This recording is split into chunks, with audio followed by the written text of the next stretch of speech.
Sa paglingkod sa katungdanan sa bagong acting city director sa Davao City Police Office, doon na siya'y bahad ngadto sa mga dunay iligal nga binuhatan sa syudad.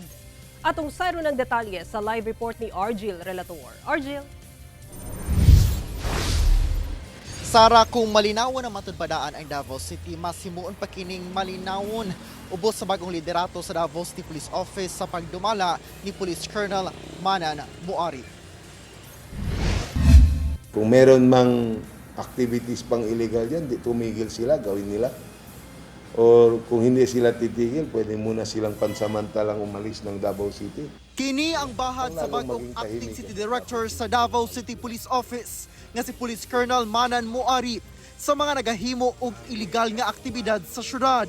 Isip labaw karon sa DCPO, target niya nga mas mahimong malinawon pa ang Davao City. Naging station commander na rin tayo ng Manila City noon. Kung i-compare ko, malayong malayo ang baba ng krimen dito. Kung akong tatanungin nyo, sanay ako sa lugar na very mataas ang crime noon, di ba? At inayos ko yung crime ng mataas na crime noon, yung assignment ko. Huwebes sa buntag, gihanggilusad ni Colonel Muarip ang iyang labing unang command conference sa DCPO. Lakip sa marching orders niya sa station commanders. Sigurohon nga dedicated o disiplinado ang mga personahe o dunay kakayahan sa pagtuman sa ilang mandato isip public servants o tutukan sa matag istasyon ang mga operasyon sa pagbatok sa kriminalidad o iligal nga droga.